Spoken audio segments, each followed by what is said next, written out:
Ghost in Room 313. If you're new here, subscribe, because after tonight, you'll never sleep in a hotel the same way again. The story begins on a rainy night in late October.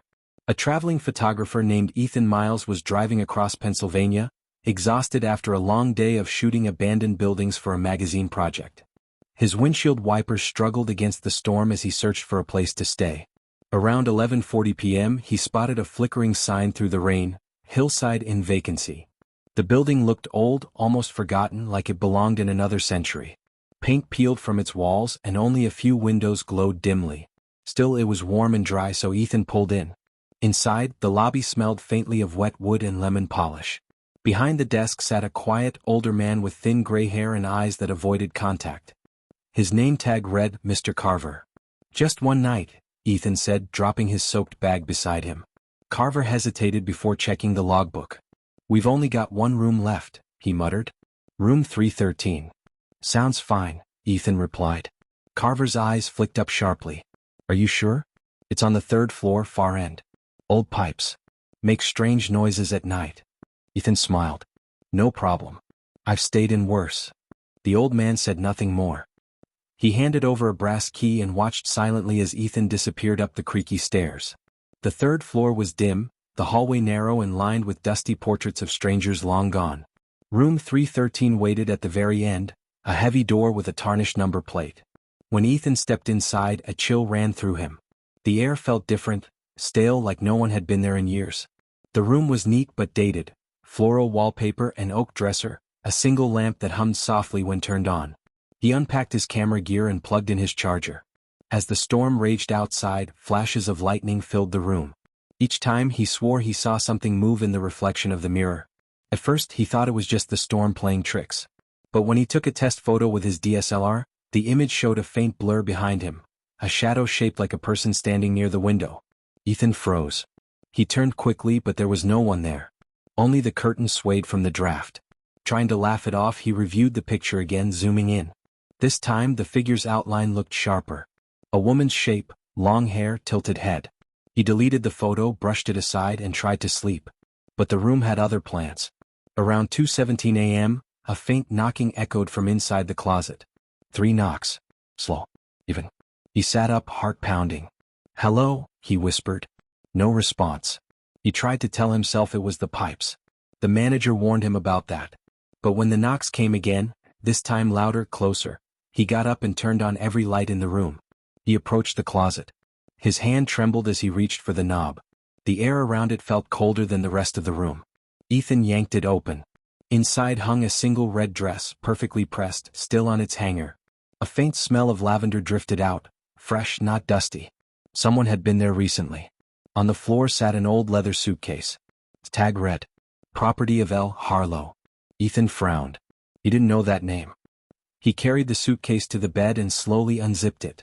Inside were women's clothes neatly folded, and a stack of Polaroid photos. Each one showed the same woman standing in that very room, room 313, smiling. The last photo made him freeze. It was taken from the foot of the bed, and in the reflection of the mirror behind her, he could see himself sleeping. Ethan dropped the picture and backed away. How could his face be in a photograph of a woman who disappeared years ago? Outside, thunder cracked like an explosion. The lights flickered once, then went out. From the darkness, a soft voice whispered near his ear. "You shouldn't have touched my things." Ethan spun around, but no one was there. Only the red dress swaying gently in the closet, as if someone invisible had just walked past it. The storm outside had calmed, but inside room 313 the air pulsed with unease. Ethan stood frozen beside the bed, clutching his camera. The whisper still echoed faintly in his ears, a woman's voice, soft yet unmistakably real. He switched on his phone flashlight, the narrow beam slicing through the darkness. The red dress swayed slightly in the closet, though there was no draft anymore. The air had gone still, heavy, like something was watching him breathe. He stepped toward the suitcase again. This time he noticed something he hadn't before, a folded letter tucked beneath the Polaroids. It was yellowed with age, sealed with old red wax. The paper smelled faintly of perfume. He broke the seal and unfolded it. The handwriting was elegant but shaky. "To whoever finds this, I can't leave this place. You won't let me. Room 313 is where he promised forever, and forever is what I got." There was no signature. Just a small water stain at the bottom of the page, maybe a tear, maybe something else. Ethan's pulse quickened. What the hell? He whispered. He quickly snapped a photo of the letter, intending to look up the name Harlow when he got a signal. But when he looked at the screen, his stomach dropped. The photo had captured something behind the letter. A faint, pale face. Right over his shoulder. He turned sharply, nearly dropping his phone, but the room was empty again. Empty, except for a subtle sound, the doorknob turning on its own. Ethan stumbled back as the handle slowly twisted, then stopped. Silence. The kind that hurts your ears. He waited, heart hammering, before whispering, "Hello?" The door creaked open an inch. "Mr. Carver?" he called out. "Is that you?" No answer. Just that same faint smell of lavender, stronger now, flooding the room like invisible smoke. Then came a quiet tap-tap-tap sound. He followed it to the window. There on the fog glass were handprints. Small. Feminine. Pressed from the inside. His camera bag lay nearby. Almost without thinking, he lifted his DSLR and snapped a photo. The flash burst through the gloom, then faded, revealing nothing.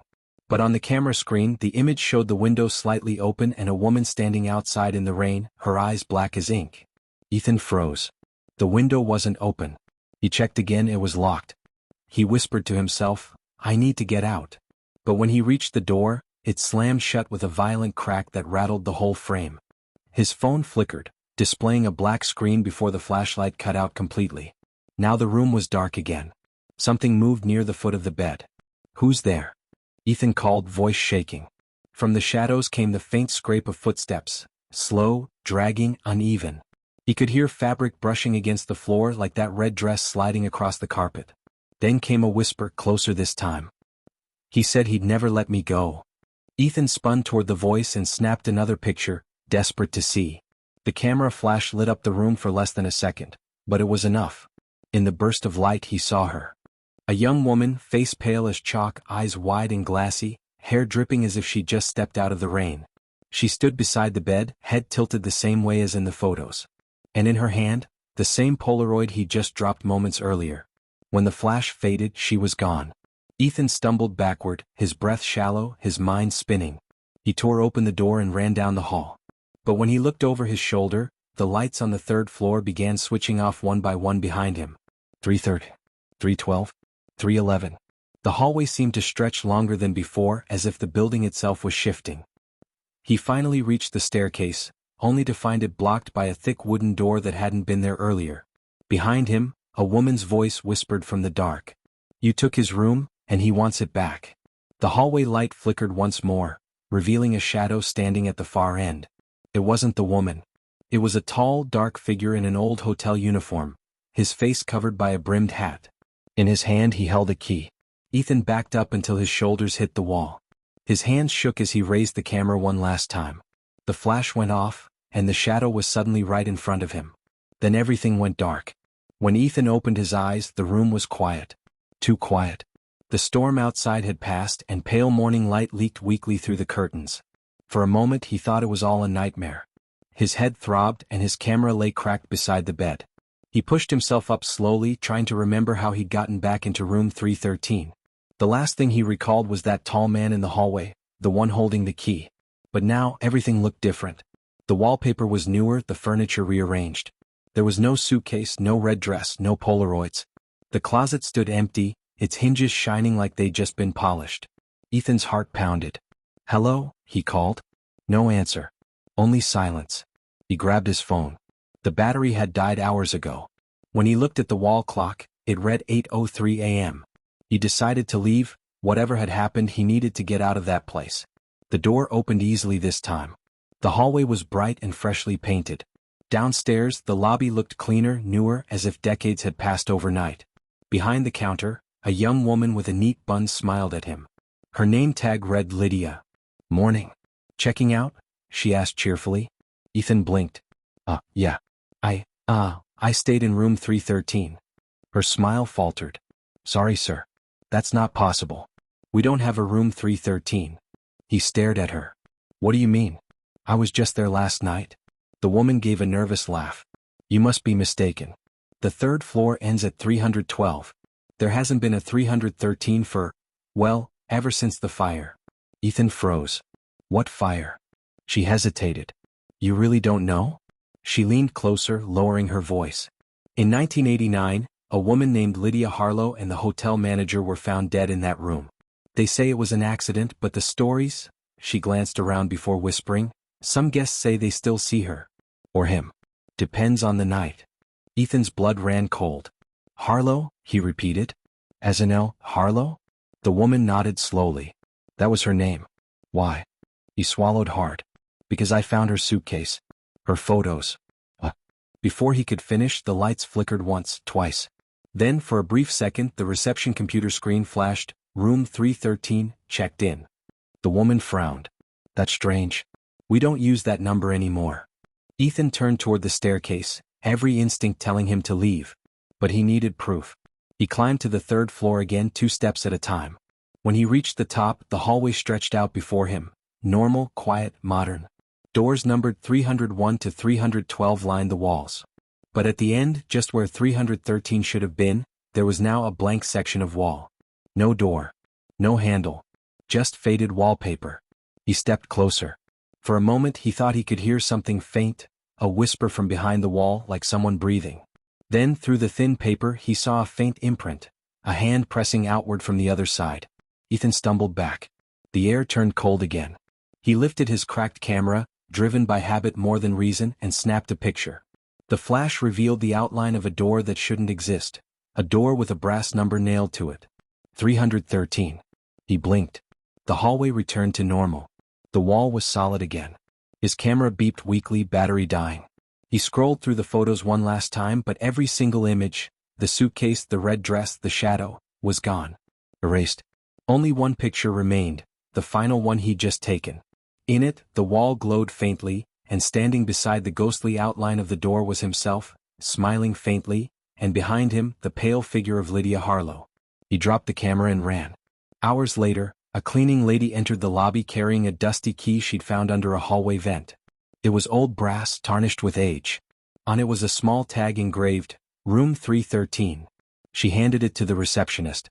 That's impossible, the woman said softly, staring at the tag. We don't use those keys anymore. Behind her, the computer screen flickered again. Guest checked in Ethan Miles. Room 313. Status, occupied. The woman frowned, confused. She looked up toward the stairs. For a second, she thought she saw a shadow standing there, camera in hand. When she blinked, it was gone. But in the faint reflection of the front desk glass, the brass number on the key shimmered, just enough for her to see it clearly. 313. And somewhere above, in the empty hallway that shouldn't exist anymore, a door creaked open.